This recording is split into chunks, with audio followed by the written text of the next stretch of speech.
Bonsoir à toutes et à tous. Nous sommes ravis de vous retrouver pour un nouveau numéro de Plus belle ma Sarthe, l'émission consacrée au patrimoine sartois. Et ce soir, nous mettons en avant la commune de Degré, qui est située à une dizaine de kilomètres du Mans et dont nous reparlerons avec ses concitoyens dans quelques instants. Le temps pour moi de vous dire que dans la deuxième partie de cette émission, on retrouvera Christelle Fernando et Pascal Mariette pour parler en patois, mais aussi pour revenir sur le patrimoine de Degré, justement. Nous accueillerons aussi Francis Lépinette qui viendra nous présenter son dernier livre sur la guerre franco-prussienne de 1871. Et puis dans la dernière partie de l'émission, je recevrai Charlotte Olejnik de La Flèche, qui est une artisane d'art et qui nous parlera de ses belles boîtes. Voilà, dans l'immédiat, j'accueille avec grand plaisir les représentants de la commune de Degré, à commencer par son maire, monsieur Jean-Paul Blot. Bonsoir. Bonsoir. Vous êtes accompagné ce soir de Jacqueline Laplanche. Bonsoir madame. Bonsoir monsieur. Et de Jean-Marcel Lécureuil. Bonsoir monsieur Lécureuil. Alors monsieur Blot, Degré, je l'ai dit en préambule, on est à une dizaine de kilomètres du Mans. C'est une route que les Sartois connaissent bien, traversent aussi pour aller du côté de la Quinte, souvent. Oui, ils traversent la départementale et puis Degré se trouve à droite, quoi. Ouais, c'est ça. Donc à 10 minutes du Mans, quoi. Alors, donc une commune qui fait bon vivre. Ben oui, paraît-il. Bon. Combien justement, combien il y a d'habitants qui 760. Ouais, on peut parler d'une augmentation du nombre d'habitants. On espère augmenter parce qu'on a un lotissement de 38 lots. Ouais. Donc qui va se trouver à moitié vendu là. Donc il y en a encore des parcelles. D'accord. Et si des personnes intéressées qui... Bon, on entre dans le vif du sujet là. Donc c'est un lotissement parce qu'il y en a eu plusieurs déjà. Communal. Un lotissement communal. Oui. D'accord. Et donc c'est libre de constructeurs. D'accord. Pour une petite parenthèse, les gens qui vivent à la Quinte sont des gens qui travaillent, parce qu'on sait qu'il y a beaucoup de terres agricoles, de Degré, pardon, oui. Et il y a beaucoup de gens qui travaillent à Degré ou qui travaillent principalement sur le Mans. Le lieu de vie, c'est le Mans, quoi, en fait. Quoi. Ouais, c'est ça. Même pour les enfants, ils vont au collège au Mans, donc leur lieu de vie, après, c'est vers le Mans. Quoi. C'est... Donc au niveau agricole, oui, il y a encore 10 exploitations agricoles. Ah oui, justement, j'ai parlé du monde agricole, mais je crois que vous êtes concerné, vous êtes vous-même encore en activité. Oui, c'est ça. D'accord. Et là, votre spécialité, si tant est que... vache laitière, quoi. D'accord.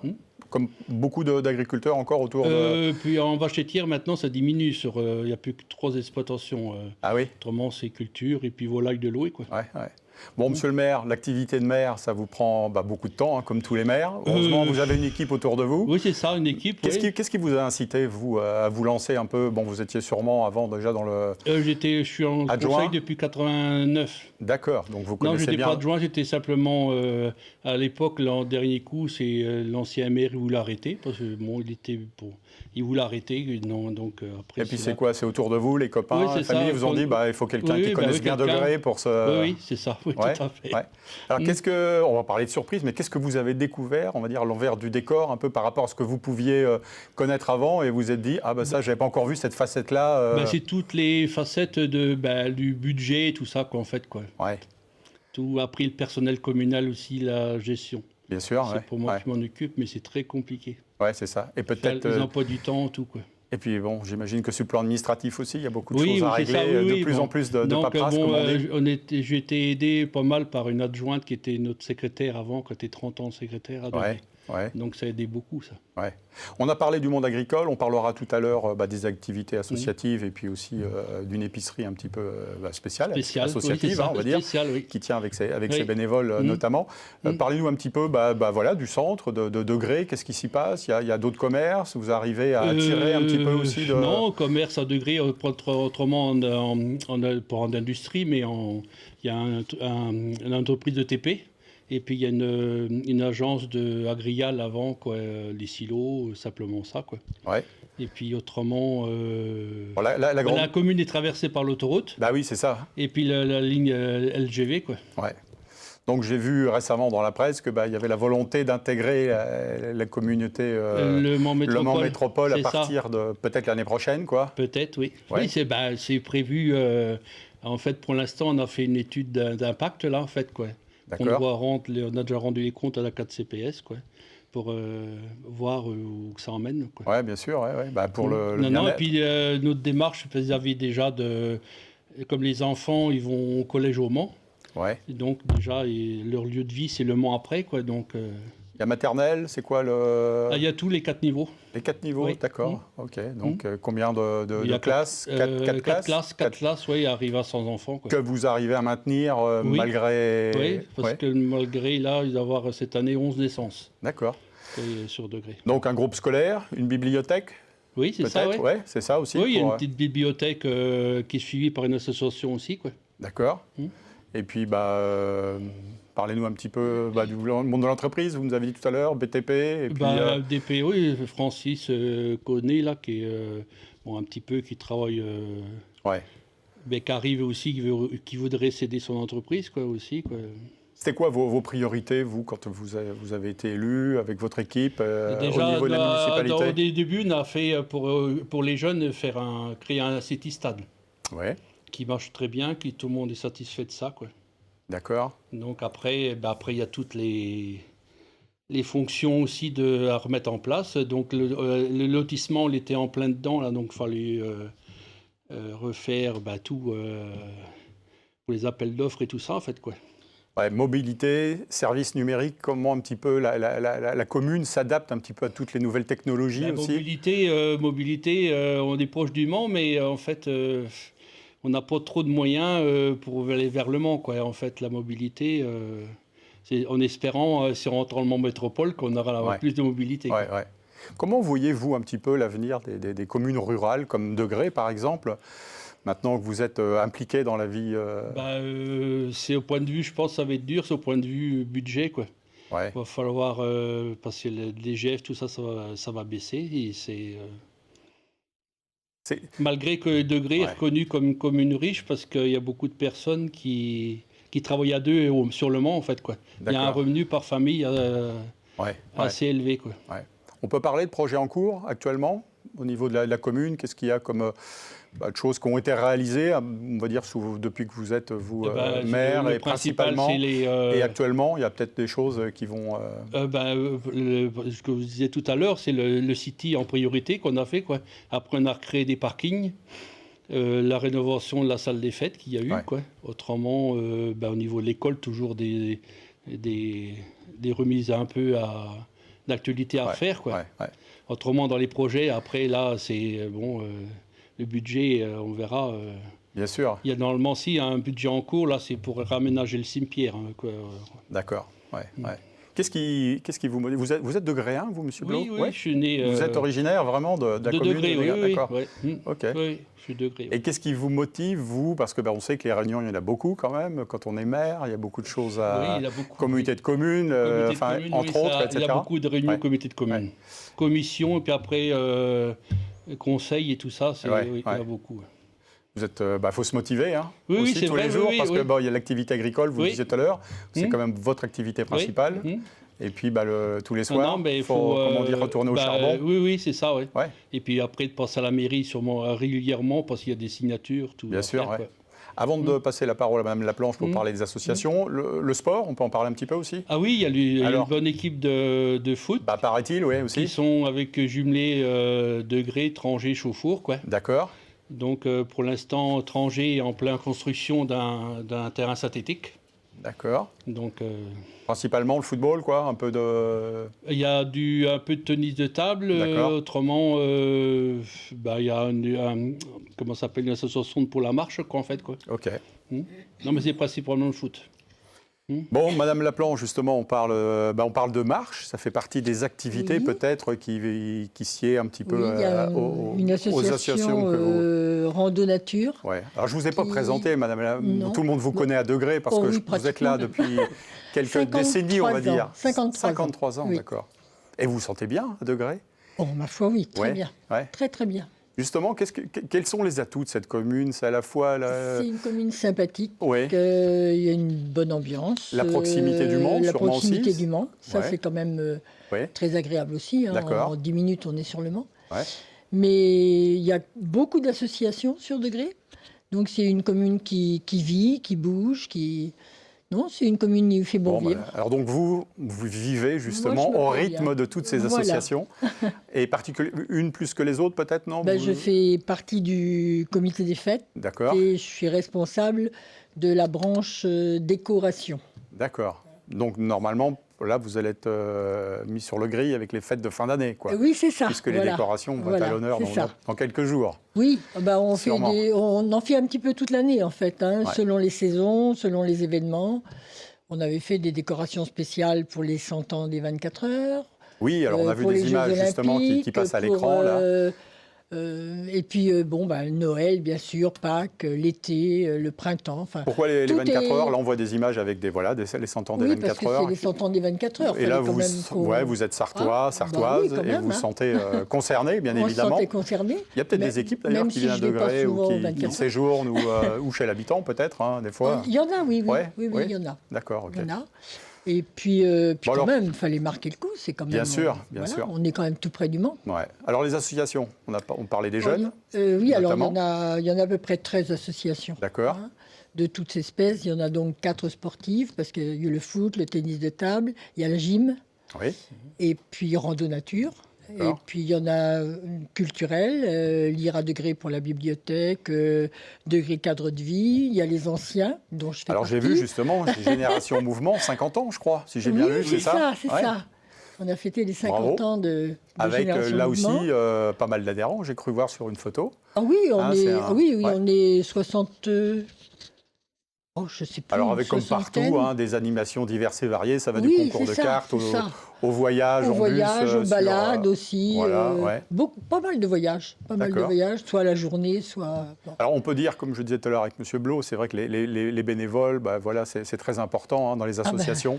Et vous en manquez, non? Vous sentez que les gens répondent quand même à l'appel parce qu'il y a des renouvellements qui doivent se faire aussi? Plus ou moins. Ouais. Plus ou moins.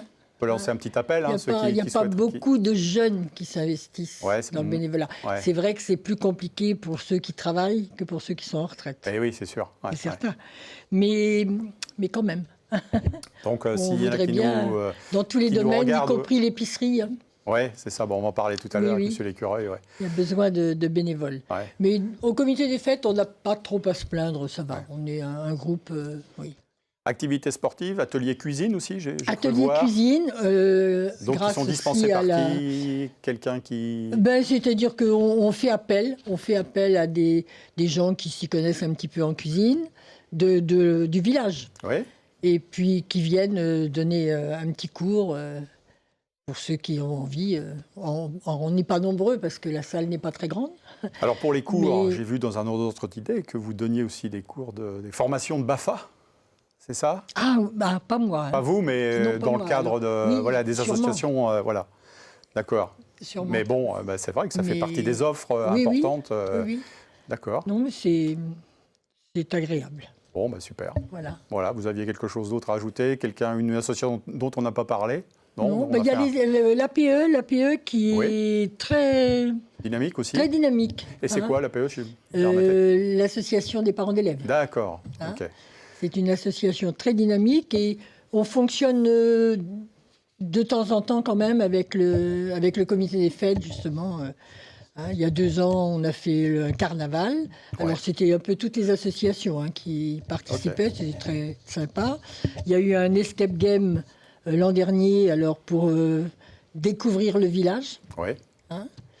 Non, c'est bien. Donc le village y met l'honneur, le patrimoine, et on va parler, merci madame, avec Jean-Marc Lécureuil, Jean-Marcel, pardon, pour évoquer cette fameuse épicerie associative qui est née à l'idée. Rappelez-nous un petit peu la genèse de cette histoire. Donc, comment est-elle née? Pourquoi Donc en 2010, le conseil municipal a mené une enquête auprès des habitants, parce qu'il n'y avait plus d'épicerie depuis 11 ans. Eh oui. Et il y a eu une centaine de réponses qui étaient favorables. Donc en 2011, la municipalité a investi une maison qui a été rénovée. Et on a ouvert le 29 mai 2011. Voilà. Alors donc c'est une épicerie comme presque toutes les épiceries. Mais sous la loi 1901, c'est une association au petit marché de grains. Ouais. Voilà. Et donc c'est ouvert du lundi au du samedi, mardi au dimanche, voilà. Ah, le dimanche aussi. Les journées mardi, mercredi, jeudi, vendredi, et puis le samedi matin et le dimanche matin. Avec des personnes qui gèrent, qui Il y sont là. a 2 salariés, Aurélie et Kelly. Qui se relaient pour assurer Voilà. Donc ça se passe bien. Les bénévoles sont là pour pallier bah oui. un peu de temps en temps, voilà, quand il y a pour avoir des prix attractifs. Ah oui. On essaye un maximum d'avoir les bénévoles pour faire les tâches ménagères, bah oui, bien sûr, les pour gros ravitaillements, réduire les coûts de fonctionnement, quoi. C'est ça. Est-ce qu'on peut dire que les gens jouent le jeu, quoi, les degrés 1 Oui, en partie, oui. Parce que ça tient aussi par ça, parce que les bien gens sûr, réclament, et puis une fois que devant le fait accompli, il y a une grande solidarité, grande convivialité. Les degrés 1 et puis les villages voisins aussi, les habitants des villages voisins aussi. Ouais. Et vous fêtez les 15 ans en 2026. Voilà. Je peux lire, c'est ça ? Tout à fait, le 29 mai 2026. On aura une semaine relativement festive, on va dire, une semaine commerciale, le vendredi soir à bar éphémère avec restauration. Et puis un groupe de musique aussi qui interviendra. Et le dimanche, il y a un café offert, non, c'est ça ? Tous les dimanches, tous les premiers dimanches de chaque mois, il y a un café qui est offert aussi. C'est sympa, voilà. Donc, ce qui est très bien. Bah, bien sûr, ouais. Donc l'association, c'est combien de personnes ? Donc, vous êtes le président de l'épicerie associative, ouais, c'est un bureau, et puis il y a des membres. On est 42 bénévoles. Parmi les 42 bénévoles, il y a 17 membres qui sont au comité d'administration, dont un président, une vice-présidente, 2 trésoriers et une secrétaire. Voilà. D'accord. Et sur l'exercice 2024, on a comptabilisé 54% de vente de produits locaux ou circuits courts. Ah oui, ok. Ce qui n'est pas négligeable. Voilà. Vous êtes fier, M. Blot, d'avoir une épicerie comme ça, de gens qui s'investissent et qui se relaient Pour Degré, un village comme ça, ce que je dis toujours, le commerce qu'il y a et l'école, ça fait vivre, ça fait rencontrer les gens, ça fait vivre la commune. Oui, c'est ça, vous avez raison de le signaler. C'est vrai que c'est un lieu de vie, quoi.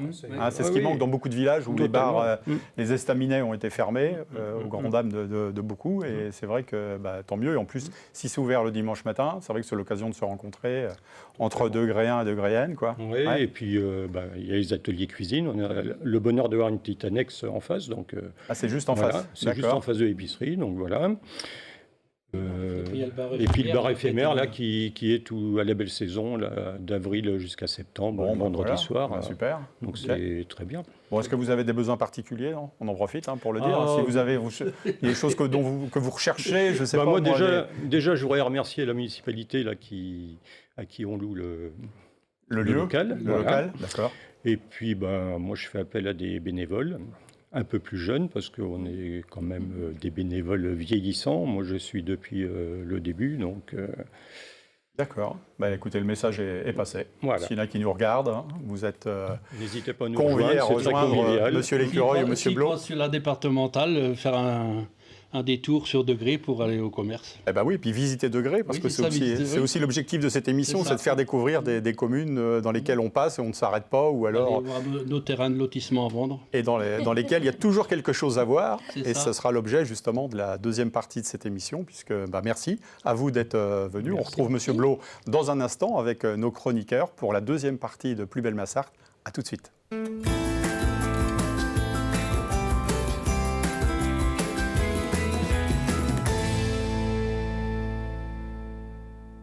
Degré, la suite dans Plus belle Massarthe ce soir, puisque c'est la commune qui est à l'honneur.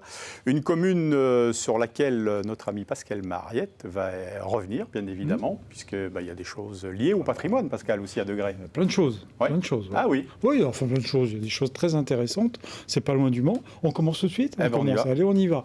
On commence par l'église Saint-Martin. Saint-Martin, il y a plein d'églises Saint-Martin dans la Sarthe, parce que Saint-Martin, c'est un grand personnage de l'époque romaine qui devient très vite évêque de Tours.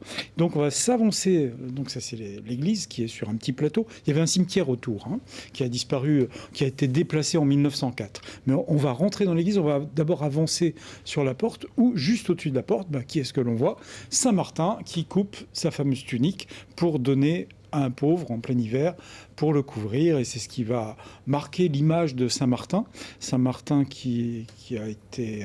Alors je ne sais jamais s'il a été enterré à Cande, Saint-Martin, ou à Tours. Mais à Tours, je crois que c'est des reliques et le tombeau est à Cande. Mais je ne suis pas sûr, à vérifier.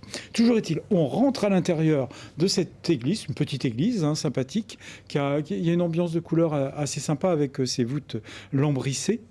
Et on va s'approcher du retable. Alors le retable, c'est l'élément, voilà, cette espèce de grand buffet qui est dans le fond. Alors ce retable, paraît-il, le sculpteur du retable se serait inspiré du jubé qu'il y avait dans la cathédrale du Mans. Donc, on sait qu'il y avait un jubé dans la cathédrale. Il y a eu 3 jubés successifs. Et il se serait simplement inspiré de ça. Mais ce jubé qui est à Degré n'a toujours pas été à Degré tout le temps, puisque c'est le curé, M. Sanson, le curé de Degré, qui a été acheter et prendre le jubé qui était installé à Saint-Marc-sous-Ballon. Alors, ce jubé vient de Saint-Marc-sous-Ballon. Ah, ouais. C'est comme un meuble, si vous voulez, vous achetez un meuble et puis... Oui. Vous venez le placer. Peut-être qu'il trouvait que l'église n'était pas assez décorée.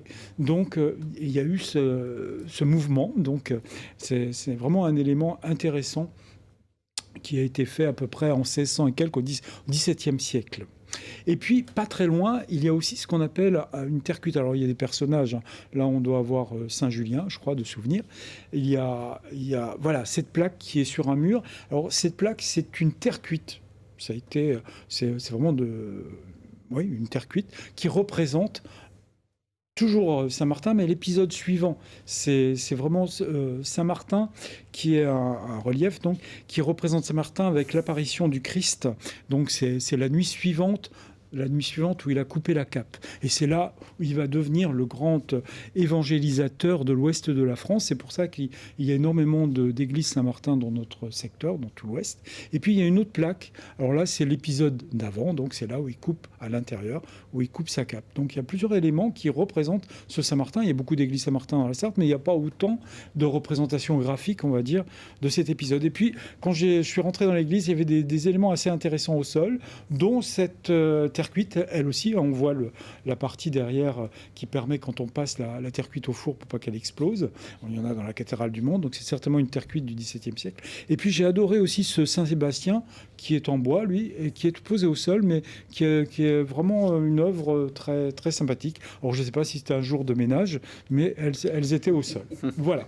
On va retourner, on va faire une marche arrière dans l'église, donc on voit bien la voûte lambrissée, et puis on va sortir de ce grand couloir, et je vous propose d'aller à l'extérieur de l'église. Voilà, vous voyez, il y a cette croix. Alors c'est une croix du XVIIe siècle qui est vraiment installée sur l'ancien cimetière. Alors cette croix a bougé. Regardez, si vous regardez bien, on voit la croix, et puis en bas, on voit un écusson. C'est l'écusson de la famille des Laval, et qui était une grande famille, mais on voit que la croix était disposée différemment, et comme on a organisé l'ensemble, on a tourné la croix au-dessus, puis l'écusson s'est retrouvé sur le côté, et on voit une date. Alors je ne sais pas si c'est, on ne connaît pas trop, si c'est 1645, bon bref, une croix du XVIIe, on va dire milieu XVIIe siècle, avec l'usure sur le roussard, mais c'est vraiment un élément là aussi intéressant. Et puis je vais vous emmener à un endroit qui s'appelle l'Antonnière, parce que sur le ruisseau de l'Antonnière que l'on connaît, ça parle au Manceau et à côté, surtout la partie nord, il reste d'un ancien moulin qui a disparu, la roue a disparu, mais il y a quelques éléments assez intéressants. Donc il y a le ruisseau de l'Antonnière qui passe, et puis on va regarder sur la maison à côté. Alors il y a des éléments patrimoniaux intéressants, moi je trouve. Et regardez, il y a cette roue qui reste. Donc c'était un moulin à force hydraulique qui faisait du grain. Donc on voit quelques traces de cette existence. Je trouve ça intéressant que les propriétaires aient gardé ces éléments du patrimoine qui rappellent qu'il s'était passé quelque chose quelques siècles plus loin. Il y a toujours cette plaque où il y a écrit le moulin de l'Antonnière. Et puis pour terminer, moi j'aime bien les communes qui gardent le patrimoine vernaculaire, mais c'est vraiment, il y en a aussi à Ségris, c'est ces fameux fours à chanvre. C'est un petit moment que j'en ai pas parlé, mais celui-là, il est à l'entrée du bourg. Il est là, posé en évidence, juste avant l'entrée. Et donc on voit, pour ceux qui ne connaissent pas les fours à chanvre, au-dessus, la salle où on installait la fibre, et puis en dessous, le four où on faisait chauffer pour que les fibres se séparent. J'ai mis quelques images donc de dessins de four à chanvre traditionnels, parce que là, il manque le toit. Et puis une coupe, voilà, on voit le foyer en bas, et puis au-dessus, le chanvre qui sèche, qui est vraiment cette méthode traditionnelle. Et puis le chanvre. Alors le chanvre, c'est pas du chanvre indien, il ne faut pas se tromper. C'est du chanvre. Donc tout simplement, il faut savoir que le département de la Sarthe au 19e siècle était le premier producteur de chanvre. Et on faisait quoi? La toile et la corde. Notre lotissement l'appelait le chanvre. Bah oui, c'est Ah juste bah à voilà. côté. Donc on a donné rue de la Baraye, rue de la place de la Baraye, des noms en relation avec les fours, quoi. Bon, bah, monsieur le maire, ça va? Pascal a bien, C'est bien. a bien, Ça a va. bien vendu, Là, entre guillemets, la commune. hein. Là, c'est un rond. Il y a des carrés, des rectangles, des carrés Oui, aussi. il y a des carrés aussi. Il y en a pas très loin de chez vous d'ailleurs. ouais. Oui, il y en a un chez moi, il y en a Les un. carrés sont plus récents souvent. Oui. Ouais. Il y en a un très beau à l'entrée de la Millesse, en briques rouges. Ouais. Non, très bien. Super. Bon, bah, comme je vois que vous avez captivé l'attention de tout le monde, Pascal, on va passer bien sûr, à l'énigme de Pascal. l'énigme. Alors, on a parlé de l'Église. Alors, il faut savoir que, d'après vous, la question, c'est d'après vous, au Moyen-Âge, l'Église de Degré dépendait de quelle abbaye? Parce qu'on sait que beaucoup d'endroits, au Moyen-Âge, dépendaient de grandes abbayes sartoises, souvent, ou mancelles. Et donc, je vous fais 4 propositions. La première, c'est l'abbaye Saint-Vincent, qui est juste au-dessus de la cathédrale du Mans. L'abbaye de Beaulieu, qui se trouvait de l'autre côté de la rive, vers le Pré, Oui. au Mans. L'abbaye de la Couture, connue pour la préfecture. Et puis, l'abbaye de Champagne, qui est juste entre Conly et Rouet. D'accord, on le connaît. C'est la réponse. Bon, Il connaît la réponse. alors, bah, ne dites rien, on va Après, juste faire un petit roulement de tambour. Christelle, est-ce que... Allez, l'abbaye de la Couture. Ouais. Moi, je dirais pareil, la Pareil, couture aussi. couture aussi. Ouais, moi, je dirais l'abbaye de Champagne. Je ne sais pas pourquoi, mais... oui, ça bon, pourrait c'est paraître quand même- logique, parce que Mais, non, c'était pas ni Champagne, c'était Ah non. Beaulieu. Ah, d'accord. Ouais, c'était Beaulieu qui dépendait. Beaulieu, c'est une abbaye qu'on connaît peu. Aujourd'hui, c'est une maison de retraite.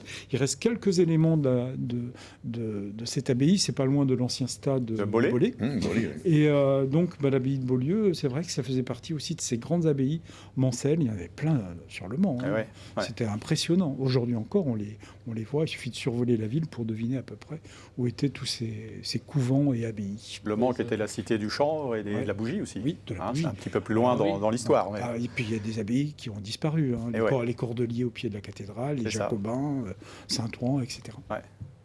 Super, bah, merci Pascal, en tout rien. cas pour toutes ces précisions. Dans ce monde de brut, on a besoin d'un peu de poésie. N'est-ce pas? Et on compte sur vous, ma chère Christelle, pour nous faire passer un petit moment bien agréable au-dessus des nuages. Au-dessus des nuages, tout à fait. Et en patois. Alors attention, parce que tout le monde parle patois autour de la table, là, ça rigole Ah, pas. ouais, hein. alors là, j'ai intérêt à pas me tromper, attention. Il y a des maîtres là. Ça cause dans la Sarthe. Ouais, ça cause la Sarthe ici.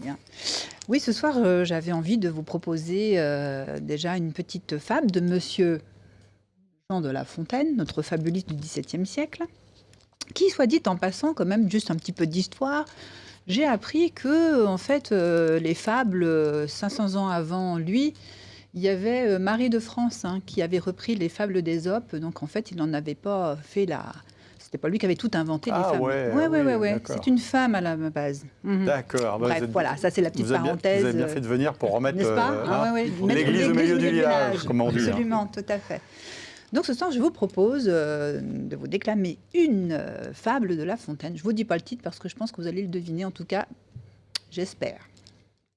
Alors, il y avait un jour une vieille quoi qui était perchée sur une brachée puis qui tenait dans son bec un caniquet. Là, tu pas que le grand vilain Goupy, il vint à passer par là. Il voit la vieille quoi, le papon en l'air, et il dit C'est-tu dans toi, la vieille quoi? T'es belle, dit, vraie belle. Si tu chantes aussi ben de la goule comme t'as de plumes sur le dos, bah, ça doit être de quoi ben béton. À ces mots, la vieille quoi, elle se sentit plus. Elle se met à se marrer, à se trémousser, à se gourbillonner du croupion, tant et si bien que le fromage, il chute par terre. Vous pensez bien que le grand vilain Goupy n'a pas mis de temps à s'arrocher dessus. Seulement la vieille quoi, il dit T'es bête, mon pauvre gars. C'est que t'es bête. Tu sais donc point que tout flatteur vit aux dépens de celui qui l'écoute. Cette chanson vaut bien une... Pardon, j'ai oublié. Voilà. Une fable. Cette fable vaut bien une chanson, sans doute. À ces mots, le grand vilain Goupy, il sentit pas bien. Il a mis la queue entre les pattes. Il a rabattu les oreilles en arrière. Il a juré ben un peu tard que l'on n'y reprendrait plus. Bravo. Waouh. Et ça, c'était donc Bravo, Christelle. le corbeau et le Eh renard. Voilà, voilà. On l'avait tous Bravo, parce que deviné. c'est des par cœur. Ah, hein. je suis Eh ben désolée non, pour bravo. avoir cafouillé sur la fin. Mais Bah non, manquait juste la c'est que j'ai de fable. la pression à côté de moi. Là, C'était ça juste rigole pour pas, voir hein. si on suivait. Hein, mais Exactement. bon, non, c'était. Et puis, Franchement, je bon. vous propose un autre petit jeu. Alors voilà. le plus dur commence. Ouais. Voilà. Ça va être de Hein, non, parce deviner. que j'ai Voilà. bossé, maintenant c'est à vous quand même. Hein. Allez. Voir si vous êtes calé quand même. On se jette à l'eau. Allez, on y va. Alors, j'ai extrait quelques phrases traduites en patois sartois et vous allez essayer de deviner de quelle fable il s'agit de Jean de La Fontaine. Tiens, on va laisser à Francis Lépinette le soin Allez, de lire c'est parti. la phrase. Est-ce que vous la voyez à l'écran? Je prenais corps, là. Quand l'école l'a goulé à la mer, c'est qui pointait, c'est donc ton frère. Voilà, Ah, voilà, c'est ça. avec l'accent, c'est bon ça. Ce qui voulait dire que Alors, qui t'était, non, sa je mère prenais la Oui. tétée Ah. encore à ma mère, Ouais, si ce qu'il. n'est pas toi, pas toi. Si c'est pas toi, donc c'est ton frère. Et ça, bah oui. c'est la fable de le titre. Alors, Il y a le goupil dedans. Ah, Le goupil, c'est... le renard. Non, c'est pas le goupil, je dis Non. n'importe quoi, c'est le loup. Ah, le Pardon, loup, excusez-moi, c'est pas le Le loup et renard, l'agneau. c'est le loup. le loup et l'agneau. Oui, Ouais, le loup et l'agneau. D'accord, bon, Pascal. Voilà. Bon, suivante. Suivante. Ah, le voilà le goupil. Allez, Jean-Paul. Allez. À vous. Goupil mit un joli en frais et retient à souper dame de la cigogne. La cigogne. Ouais, nom de Dieu. Gousmi, Le un goupil. joli, un frais, et un souper, madame la cigogne. Elle est costaud, celle-là. Hein Voilà, tout à Le fait. Le renard et la renard cigogne. se Ah oui. mit en joli en frais et retint à dîner madame la cigogne. D'accord, c'est délicat. D'accord. Ouais. Ok. Allez, qui c'est qui La s'y suivante, colle Pascal. Allez, tiens. Pascal. Oh là. Oh là. L'ours s'achale point souvent, suit un corps qui ne vit, qui ne se berdance, ni respire. Nin respire. Alors, comment Alors, pourrait- s'achale, ça veut dire qu'il se. Voilà, quoi, cool, hein. Oui, Il est c'est complètement. Oui. Voilà, s'achalé. Il Oui. s'achale. Chachal, oui. Voilà. détendu. ça. Qui ça Perdant, Qui ça s'acharne. bouge, quoi. Perdant, ça bouge, oui, Ça bouge, qui hein. bouge, voilà. Pour beaucoup, bouge pas, ça ni bien respire. dansé. Ah, Sur c'est un ça, corps ouais. qui ne vit, qui ne bouge et qui ne respire. Donc ça, c'est Bah, l'ours, c'est quelque chose. oui, l'ours et c'est pas très connu hein, comme Non. L'ours, c'est quoi l'ours l'ours, c'est les deux compagnons. Ah, d'accord, ok. Ah. Non, Mm. faudra qu'on révise nos grands classiques. Ouais, hein. ouais, hein. Allez, suivante. Qu'est-ce qui Allez, Francis, allez à vous. À la sortie de tout enlourdi, le rouet des animaux, en cette occasion, montra qui était. Il y donne la vie. Bravo. Et dedans. Alors, un rat. Donc, c'est le rat. C'est le C'est le des rat. champs. Hein, c'est Il ça. est sorti tout Ouais. enlourdi, c'est tout étourdi. Oui. Étourdi. Le rouet, Le roi des animaux. le roi des des animaux, animaux. Ouais, en cette occasion, montra qui il était et lui donna vie. d'accord. C'est le roi de Lyon. Le Bon, allez, rat- une petite dernière, Allez, une petite Christelle. dernière. Allez, Allez, c'est parti. Jean-Paul, si vous voulez bien, pour finir.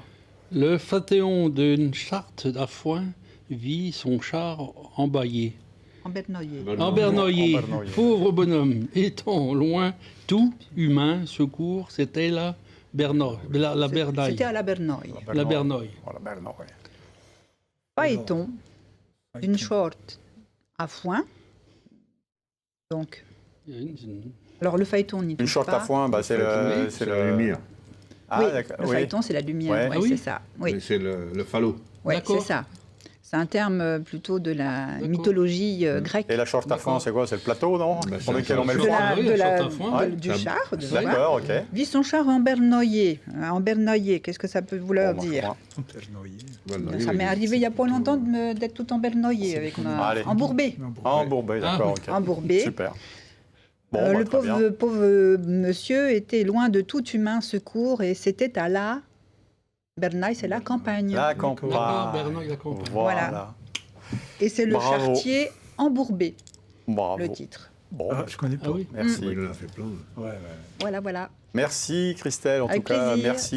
Et à la campagne, on va rester justement pour parler d'un livre maintenant de Francis qui est avec nous, le maire de Segris également, puisque Oui. c'est un livre qui nous parle de la guerre franco-prussienne de 1870 et 1871 Voilà. à Segris, c'est bien Ah, ça? alors, c'est pas seulement Ségris. Ségris, c'est le point de départ de cette guerre, mais tous les villages sartois peuvent se reconnaître dans ce travail qui a demandé 5 ans d'efforts. Alors Francis Lépinette, pourquoi? Qu'est-ce qui vous a motivé Alors pourquoi? D'abord parce que la guerre a fini chez nous. Elle a fini avec la bataille du Mans en janvier 71. Et personne ne la connaît, cette guerre. Cette guerre est très oubliée. Malheureusement, elle a eu un retentissement énorme puisque l'Alsace et la Lorraine sont devenus allemands. Et en 14, on a voulu les reprendre. Hein. Ça fait une deuxième guerre. Et il y a eu une première guerre mondiale et une deuxième après. Donc c'est le point de départ des conflits mondiaux avec plein de victimes. D'accord. Donc comment vous avez travaillé? Parce que c'est un livre que vous cogitiez sûrement déjà depuis des années, parce que vous êtes licencié en histoire, oui, je crois. Quand j'étais jeune, oui, mais après j'ai eu des enfants très tôt et il a fallu aller au boulot. Hein. Et il fallait du temps pour... Et j'ai fait, à la fin de ma vie, je fais ce livre. Alors pourquoi j'ai réussi à avoir plein de... Un historien, il a besoin de sources. Hein. Bien sûr. Les sources, c'est d'abord... L'ancien maire de l'époque, il a tout laissé à la mairie. Donc j'avais plein de documents à la mairie, ce qui est exceptionnel puisqu'on peut travailler le soir, le midi, quand on veut, la nuit, quand on ne dort pas. Voilà. Quand on n'est pas à la mairie, comme Jean-Paul, et qu'on n'est pas aux associations. Donc d'abord, on avait ça et aussi plein de documents personnels. J'adore l'histoire et j'en ai beaucoup à moi. D'accord. Alors on peut dire que vous avez été bien aidé par Nathalie Thiebaud, notamment. Ma compagne, oui. Voilà, elle m'a aidé beaucoup. Alors le point de départ, c'est que les soldats à l'époque n'avaient pas de plaque. Les soldats français. Les Allemands en avaient. Donc on est capable de dire combien de Prussiens sont morts. Il en est mort à peu près 130 000. Hein. Ah non, je vous dis des bêtises. Il est mort 40 000 soldats prussiens en France. Mais nous, on n'avait aucun décompte définitif. Donc la première chose qu'on a fait, avec l'association des maires, on a demandé à toutes les mairies de nous donner les documents pour savoir combien il y avait eu de morts en Sarthe. Et on est arrivé à un chiffre définitif de 4 800 personnes. Donc c'est le décompte le plus précis qui puisse avoir lieu aujourd'hui. Francis, dans ce livre de plus de 400 pages, 400, c'est quand même un gros bouquin. Vous avez des témoignages, évidemment, que vous avez recueillis à Segré et ailleurs. Alors il reste peu de gens, évidemment. Ça fait 5 générations, donc il reste presque personne qui a connu la guerre. Par contre, il y avait 5 personnes du village qui avaient encore connu leurs aïeux qui avaient eu les Prussiens chez eux, puisqu'ils sont venus, les Prussiens, ils ont occupé notre village pendant 5 semaines. Donc, il y a quelques personnes qui se rappelaient, qui avaient entendu une qui avait été sa mère qui avait été sur les épaules des Prussiens, parce que les Prussiens sont comme nous, hein, ils font la guerre, mais ils ne sont pas forcément méchants, hein, évidemment. Et ils avaient des enfants, et ils étaient très heureux d'avoir des enfants, pas les leurs, mais les enfants français. Pour finir, parce qu'on pourrait passer une émission à faire apparaître ça, vous nous avez amené ici quelques reliques. Enfin, ce sont des billets de l'époque. Hein, donc c'est la seule fois où la Sarthe a émis des billets de banque. Ouais, on le voit là, il y a un billet d'un franc et 5 francs. Donc pourquoi ils ont émis des billets? Parce qu'il y avait beaucoup de numéraires qui n'étaient pas du tout là. Et il faut savoir ce que ça représente. Alors, 1 franc, ça représente les Français à l'époque. Donc, Ségris, c'est comme tout le monde. Hein. Il y avait 95% qui vivaient de l'agriculture. Donc, les Français mangeaient 1 kilo de pain, les Sartois. 1 kilo de pain par jour. Ouais. Aujourd'hui, on est à 125 grammes.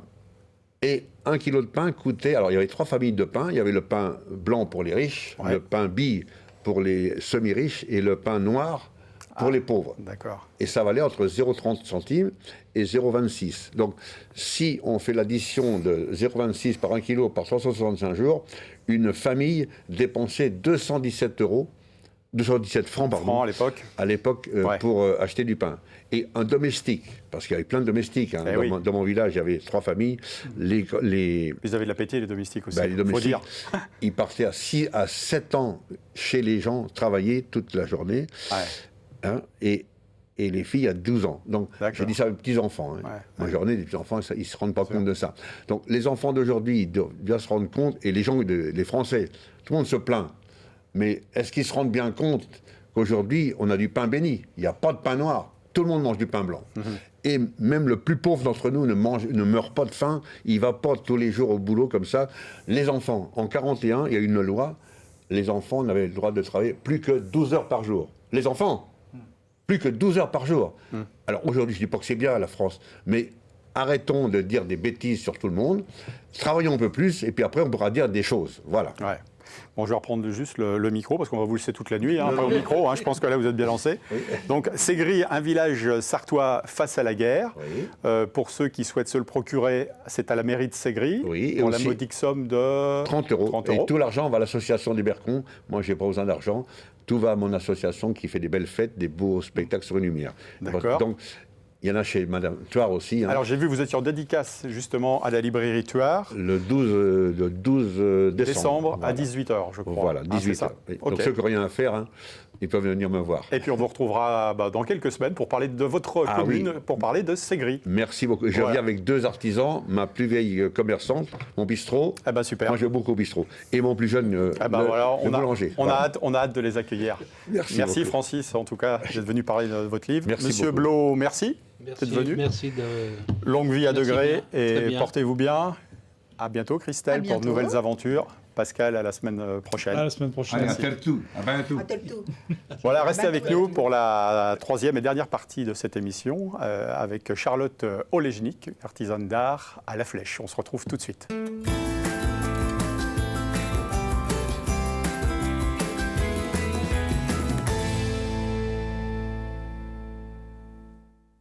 Avec Charlotte Olejnik, qui est de La Flèche, enfin du moins installée à La Flèche. Depuis quand d'ailleurs, Charlotte ? Ça fait un petit peu plus de 2 ans.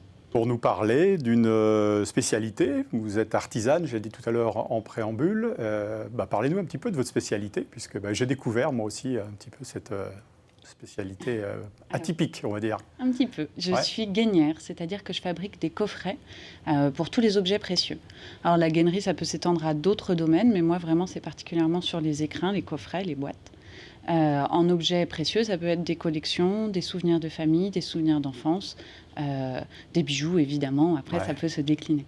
Alors, avant de parler de ce que vous faites, des réalisations, Charlotte, c'était une vocation. Vous avez fait l'école Boulle, je crois, et c'était déjà, vous aviez dans votre coin de votre tête, vous disiez, c'est ce que je veux faire, ou alors... La gainerie, pas à proprement parler, parce que c'est pas forcément quelque chose que je connaissais plus que ça.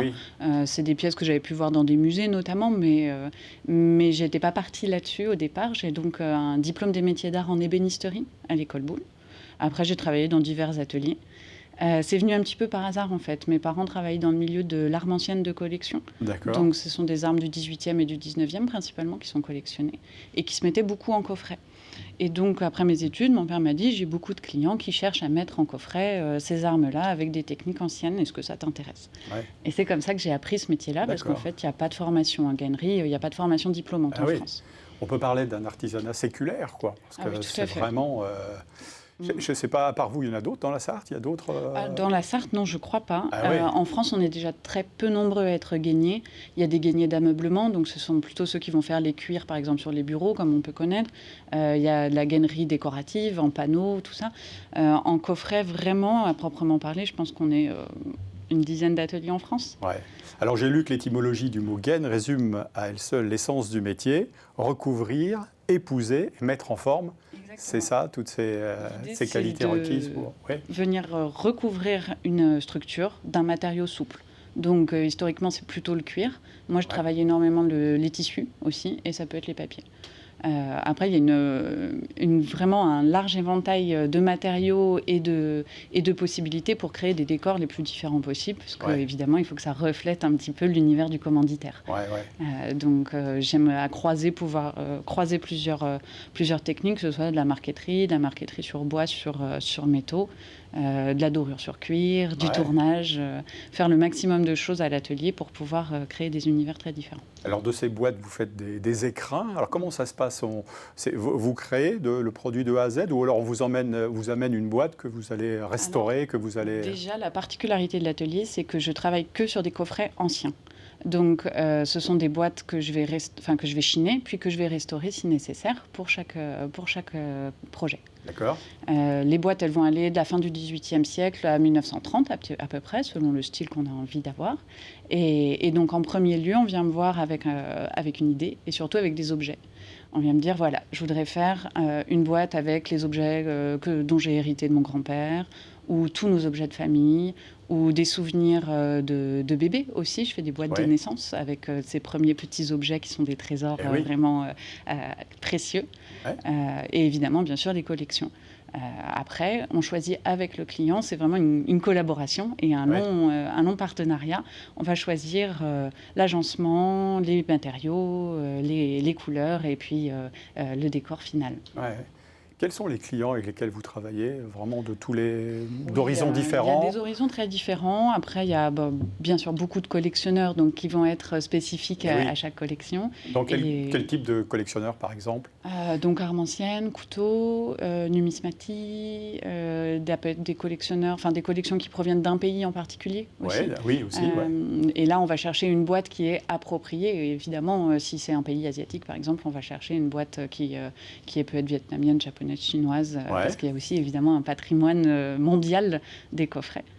Et ensuite, il y a beaucoup de familles qui font appel à moi parce que c'est souvent des commandes pour des événements un peu spéciaux, que ce soit des baptêmes. Il y a une notion de transmission un petit peu, parfois aussi à travers cette boîte. Oui, quand on est sur le souvenir de famille, l'idée c'est de faire un objet qui est à transmettre de génération en génération, qui va être porteur du récit familial aussi.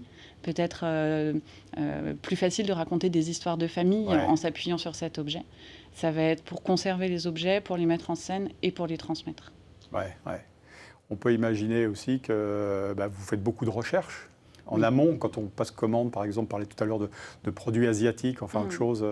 Vous-même, vous êtes obligé de bosser un petit peu le dossier avant pour savoir un peu.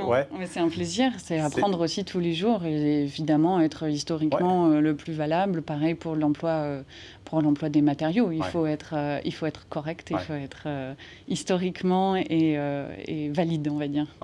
Alors vous avez participé il y a quelques jours ou quelques semaines au salon du Made in France à Paris. Au salon du Made in France et Sartois, c'est ça? Deux Sartois et également au salon du patrimoine culturel, on était aussi deux Sartoises. Oui. Donc deux événements à l'automne, deux gros salons parisiens qui étaient vraiment excessivement intéressants, propulsés par la Chambre des métiers du Pays de la Loire qui fait un travail formidable pour nous accompagner. On a pu rencontrer des particuliers passionnés, des professionnels. C'est vraiment une belle place pour exposer, pour rencontrer. Des étrangers aussi, vous travaillez peut-être une clientèle qui va vous découvrir aussi. Oui, bien sûr, c'est vrai, ça arrive. Et puis après, le bouche à oreille fait son travail. Tout à fait. Alors là, vous travaillez chez vous, vous avez un atelier, comment ça se passe? Je suis à la Flèche, j'ai un atelier à la maison, alors on peut prendre rendez-vous. Sinon, c'est évidemment beaucoup de contacts par email avec ma clientèle qui est située partout en France et à l'étranger, comme on le disait. Alors là, on arrive en fin d'année, est-ce que ça peut être l'objet d'un cadeau Bien sûr, alors, de Noël? Le planning de l'atelier est bien complet. Là, pour Noël 2025, c'est un peu court, mais pour Noël 2026, c'est le temps d'y penser. Il y en a qui vous ont sollicité pour confectionner des coffrets là, à l'orée des fêtes de Noël? Alors, pas cette année. Je n'ai pas de coffret de Noël pour cette année. J'espère pour 2026 avoir un coffret de calendrier de l'Avent. C'est un projet qui me tient à cœur, avec une crèche et que j'essaierai de montrer, notamment dans des salons à l'automne prochain. Là, le prochain rendez-vous, ce sera au printemps avec les journées européennes des métiers d'art. Début avril, qui permettent donc de visiter les ateliers. Et moi, j'expose à Malicorne-sur-Sarthe avec le collectif, les artisans. D'accord. Il y a des pays qui sont plus enclins, je veux dire, parce que par rapport à ce que vous faites, vous, qui sont fait une spécialité, on peut dire, dans ce domaine des coffrets, des pays dans le monde. L'Asie, peut-être. Au Royaume-Uni, oui, bien sûr. Ils ont à la fois un patrimoine de boîtes anciennes et un amour de la mise en coffret qui perdure. Et oui, effectivement, aussi en Chine, notamment, il y a un gros patrimoine. Mais on n'est pas en reste en France. Super. Bravo en tout cas pour ce que vous faites. Merci Charlotte. Merci d'être venue nous parler de votre passion, de votre métier aussi. Plaisir. Merci à vous de nous avoir suivis. Bonne fin de soirée. On se retrouve la semaine prochaine pour un nouveau numéro de Plus belle ma Sarthe du côté de Rueil-en-Champagne. Bonne fin de soirée.